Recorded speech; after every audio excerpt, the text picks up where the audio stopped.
Bupati Pati Sudewo terjaring operasi tangkap tangan atau OTT KPK pada Senin sore, Saudara. Sudewo sempat menjadi sorotan saat didemo oleh warganya karena sejumlah kebijakan kontroversialnya. Sebelumnya, Sudewo juga pernah diperiksa sebagai saksi kasus lain di KPK.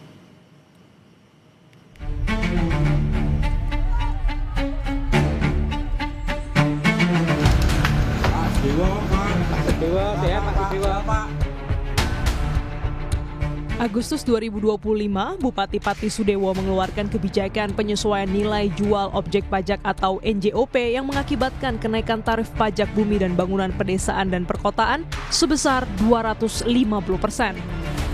Kebijakan ini memicu kemarahan warga Kabupaten Pati karena dinilai memberatkan masyarakat. Aksi protes pun merebak di sejumlah titik, bahkan Sudewo sempat menantang warga untuk mengajukan gugatan ke pengadilan. Di tengah gelombang penolakan, Sudewo akhirnya membatalkan kebijakan kenaikan PBB P2. Sudewo pun menyampaikan permohonan maaf, namun warga tetap menuntut Sudewo mundur dari jabatannya. Menindaklanjuti desakan publik, DPRD Pati membentuk panitia khusus hak angket mengkaji wacana pemakzulan Sudewo. Meski pada akhirnya DPRD Pati menolak wacana pemakzulan itu. Di lain pihak, Sudewo juga pernah diperiksa KPK terkait dugaan tindak pidana korupsi pada pembangunan jalur kereta api di lingkungan DJKA Kementerian Perhubungan. Setidaknya Sudewo telah dimintai keterangan sebanyak 2 kali di KPK. Pada awal September, ratusan warga Pati memadati gedung KPK Merah Putih Jakarta. Mereka mendesak KPK segera menetapkan status hukum Sudewo terkait dugaan suap proyek jalur kereta api DJKA Kemenhub. Sebelum menjabat sebagai bupati, Sudewo memiliki rekam jejak panjang di dunia politik. Pada 2019, ia dipercaya menduduki jabatan Ketua Bidang Pemberdayaan Organisasi DPP Partai Gerindra.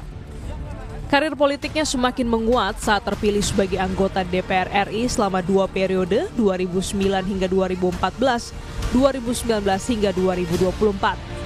Puncak karir politik Sudewo terjadi pada pemilu 2024 ketika ia terpilih sebagai Bupati Pati 2025 hingga 2030.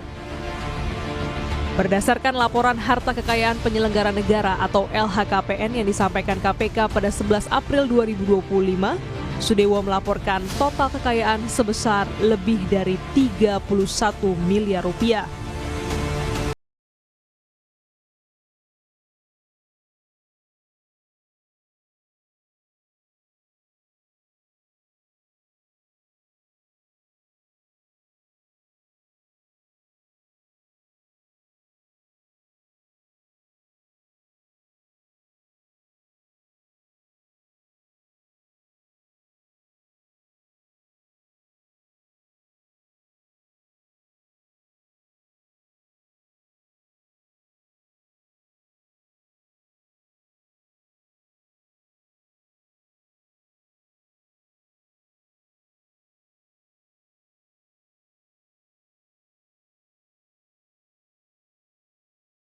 Sejumlah barang bukti telah diamankan dan pemeriksaan terhadap pihak terkait terus berlangsung. Publik menanti kejelasan status hukum Sudewo serta langkah tegas penegak hukum untuk mengungkap seluruh duduk perkara pada kasus ini. Tim Liputan, Kompas TV.